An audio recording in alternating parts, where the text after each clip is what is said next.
All right, around 8:49 this morning, one of our officers in our 3rd district called out with disorderly subjects at the top of the Ellsworth Fenton garage. Responding officers to back them up found the officer suffering from a gunshot wound. The officer was transported to a local hospital. His condition right now is unknown. We are currently, it's a dynamic situation. We're trying to avoid the area if we can. Have everybody stay out of the area while we're continuing to look to piece this together and find suspects if possible. Is there a lookout for these suspects? Not at this time. We're working that right now. Is there more than one suspect? Unknown. How about the traffic around here? Has that been stopped? Traffic has been cut in certain areas to allow for the movement of our resources, our different police vehicles, emergency equipment, but that's going to open up as the situation unfolds. Do you know if the officer got off any shots of his own? Unknown right now. Since you received a disorderly subject, so the officer was responding to inside of a garage? The officer's at the top of the garage and called out with disorderly subjects, meaning something that he discovered. And with regard to the response here, is this sort of an all-hands-on-deck situation for Montgomery County Police and your sister agencies? Not just Montgomery County Police, like you said, neighboring agencies, other agencies that are in the area assisting. We appreciate all the help. To say it's an all-hands-on-deck, that's an understatement. Now, he was called to the garage because of disorderly suspects, or in the process of making patrols, he encountered disorderly suspects? It's my understanding he called out with it, meaning it's something that he discovered. As part of his regular patrol? As patrolling, being proactive, it's something that my understanding is that he discovered and he called out with, and that's why And he was shot a number of times? I don't have any information on that at all. And his condition? Unknown at this time. Are there any surveillance cameras inside of the garage? That's something that's part of the investigation we'll look into. Obviously, any witnesses, any information like that, surveillance cameras, we're going to look at everything to try to piece this together. So let's just get real here. So you all have you don't know how many people you may have out here armed and dangerous. Someone who shot a police officer. How intense is this, or important for safety is this in its surrounding area?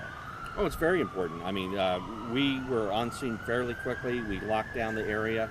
Right now, we're doing searches, so hopefully we'll figure this out really soon. Well, people are still walking around and everything. Is there a concern for the public safety right now? That's why we broadcast avoid the area. Obviously, people are trying to go about their business.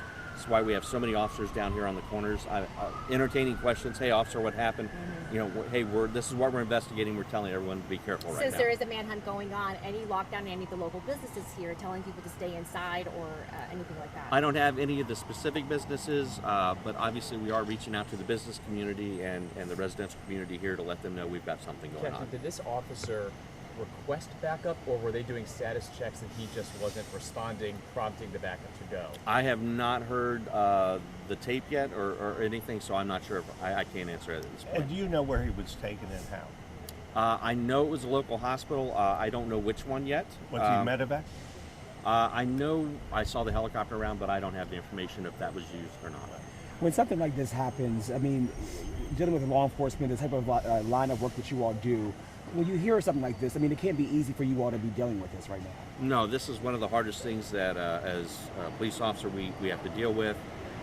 What we need to recognize is it's not just affecting the police officers, it's affecting the community too. And whenever we have this type of event, everyone's concerned, and I know there's a lot of talk about hopes and prayers and how empty that sounds sometimes, but that's really what we need right now. Captain, do you know how old the officer is, how long he's been on the force, he or she on the force? I don't have that information right now. We have not, we're not identifying the officer yet, so I can't provide any of that information at this time. And do you know the last time a Montgomery County officer was shot in the line of duty, and then there wasn't an immediate arrest, that there was really a week with no suspect description and the suspects were at large? I can't. I would have to do some research on that. I'll look into that, but I'll have to do some research. We'd have to look, deep on that, whether you're looking at just shootings or something else. So I'll have to look into that for you. Captain, I also see that you all wear body cameras. Do you all know if the officer had a body camera rolling at the time? Unknown at this time. Unknown. That's something we'll be looking at as part of the investigation. Thank you. Thank you very much. Right, thank you. Thank You you know all. where he was shot? You know where he was shot, in the chest? Or No leg? idea. I don't have any of that. We'll provide updates as Are you guys going to stay we get with me, or information.